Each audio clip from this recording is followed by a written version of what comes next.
Hi, my name is Leah Robb, and I live in Denmark, and I'm Scottish, half Scottish, half Danish, and I've been following the presidential election primaries in America with great intrigue, and it's getting to a rather dramatic stage of having a choice between a bit of a war hawk, Hillary Clinton, and a ruthless business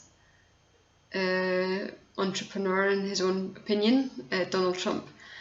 I personally cannot understand that Bernie Sanders doesn't seem like the obvious choice. I basically would say that all the people I've spoken to in Europe, not that I've spoken to so many, but the people I speak to, they're just very positive about Bernie, and we would absolutely want him for our leader.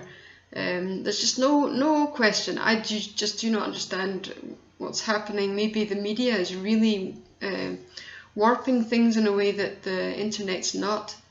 And we do have over here, we do have welfare. We have we have National Health Service, and I'm so grateful for that, because if my first thought, if I felt ill, was, oh, do I have the money to go and see the doctor? That would just be a nightmare.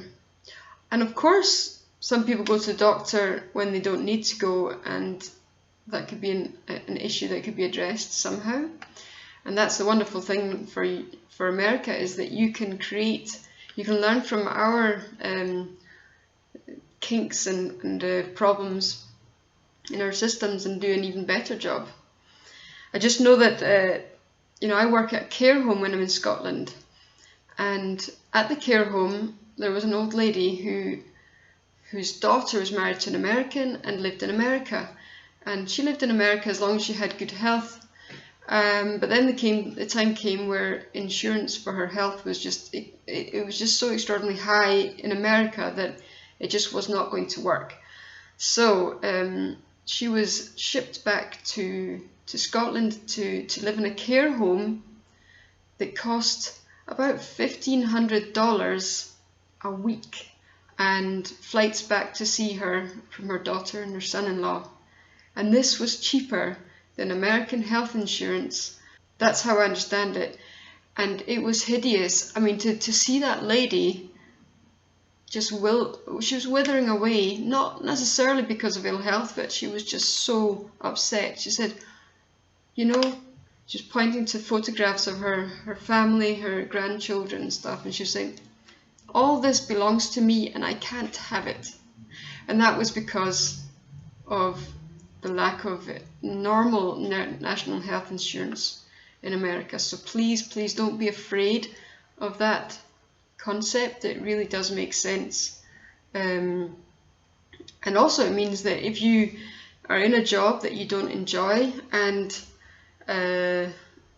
you are kind of bound to that because you have health cover, if health insurance is global, then you don't, in the same way, not global, but if you have it as a national thing, then you don't actually feel so bound to a job that you hate, and that is actually not a bad thing. Now, America is considered to be a very hard-working country. Congratulations. Denmark is maybe not considered to be such a hard-working country. We still get ill, stressed, and all the rest of it, so something's not quite right in Denmark. But if America chooses to get the likes of national health insurance and more cover for people who are off sick from work, don't be as afraid that you will end up with a whole lot of lazy citizens, because I think your whole attitude to work is more healthy perhaps than over here, and you can maintain that. So the other thing to do with the national health insurance, of course, at the moment you have the likes of Shirley, who like to just put any old price on a medicine and see if they get that price, if it's accepted, and it's just hideous. That's just a kind of murder. And of course the only way that national health insurance will work for you is that the price of medicine is checked and controlled by the government. And not all government control is bad. And as far as what Bernie is saying about Wall Street controlling the money, it's clear that something has gone completely off the wall. It's gone crazy. I think about, if you give to the poorest in society, he says, you're judged by how you treat the weakest in society, and I think that's a beautiful way of putting it. Not how you treat the rich, but the poorest. And also, if you are giving to the poor, it's much easier to take power back from the poor than it is to take it back from the rich. And that's where you're at the moment, where you're trying to get power back from the rich and powerful. And it's clearly an uphill struggle. Another thing I wanted to mention, because I work a little bit with young people that have problems here in Denmark. I'm a bit of a traveller back and forth between Denmark and Scotland. In Denmark, the kind of pedagogic help, social help for the vulnerable young can get a bit too overpowering. It's almost like, oh, I really feel like you need me to go and buy you toilet paper. I can see that you can't manage that today, and here's some money for it. There's always this kind of going from one extreme to another, and it's always about trying to find a good balance. Every system will have its flaws, and that's kind of important to remember. And as far as, Bernie wants lots of new jobs and for people to get jobs, and that's a great thing in theory, and hopefully it'll also be in practice. But as I was mentioning about the vulnerable young people, if people have been hurt and upset for years, maybe for generations, there's been a sense of being looked down on or ridiculed, or there's been racism. All those kind of things are going to affect somebody's psyche, and they might not be able to just step into a job. And I suppose in some ways, I'm not sure if Bernie has addressed that, and it should be addressed.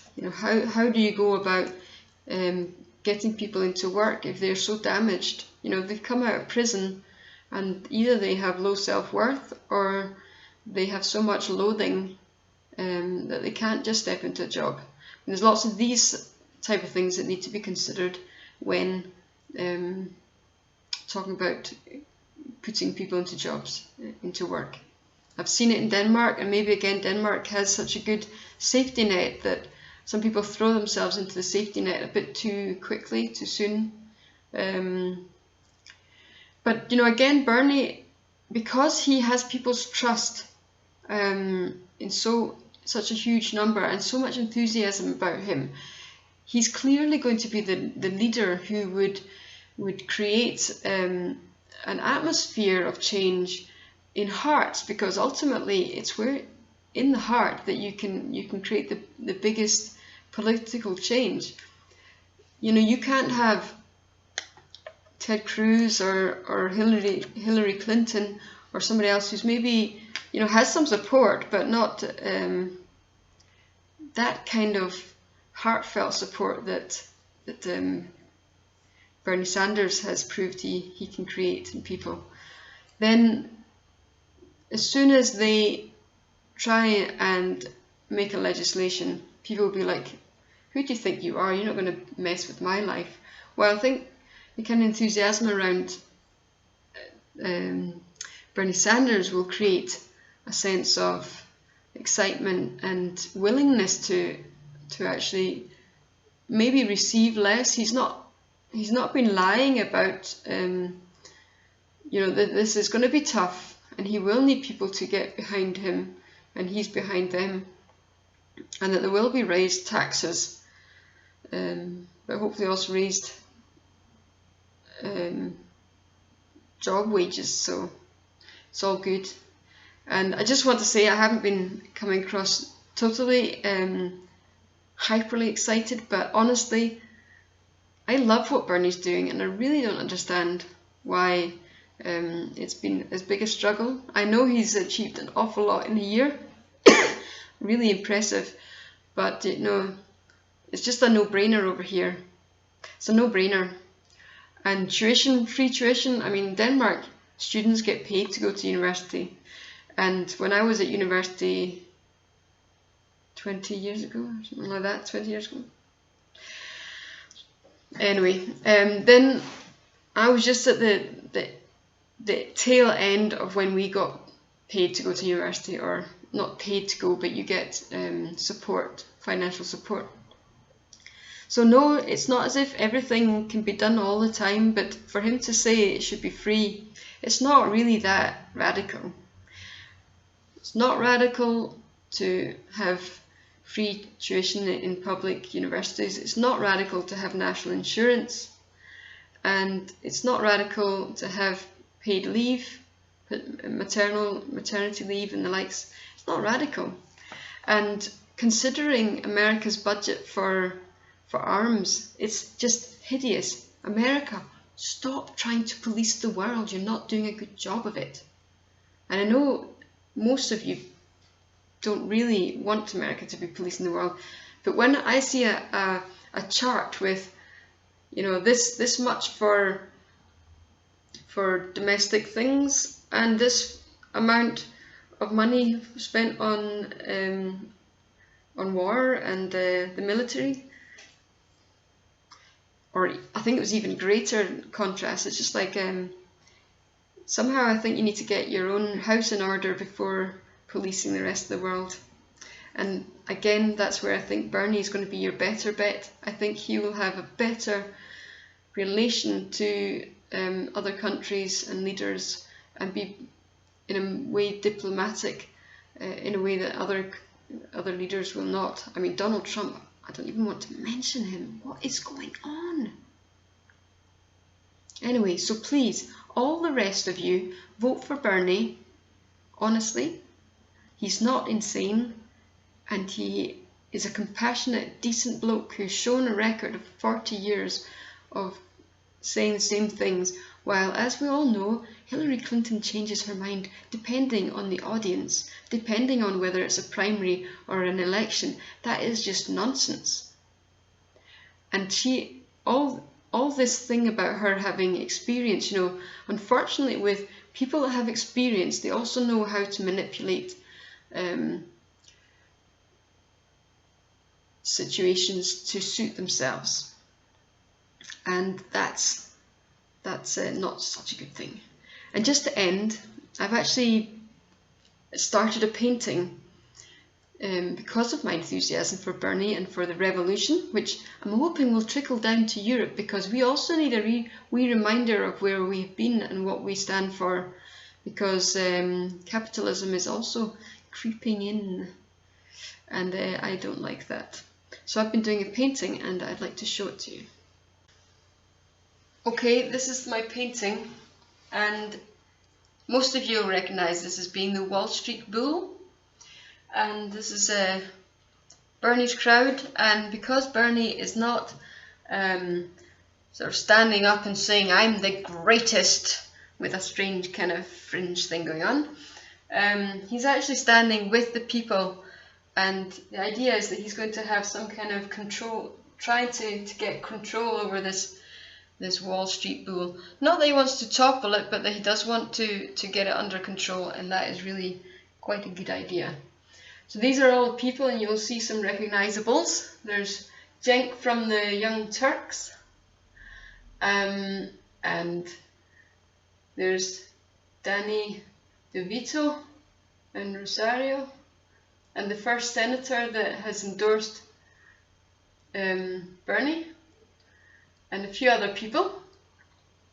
And there's a bit of symbolism, so to do with, you know, the financial system and the way that it's kind of crushing people, and crapping on people.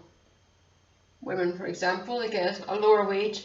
There's lots of symbolism. There's a couple of fat cats. Might put in some more.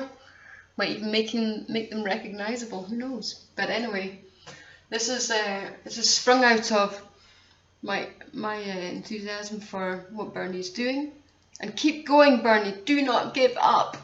I know you're not young, but you have shown an incredible amount of energy. I cannot believe you've been able to do this for a year and travel to the Vatican and all this. So thank you so much for inspiring me to do this painting, and for inspiring people to take on Wall Street and big money corporations, because there's no such thing as having earned billions and billions.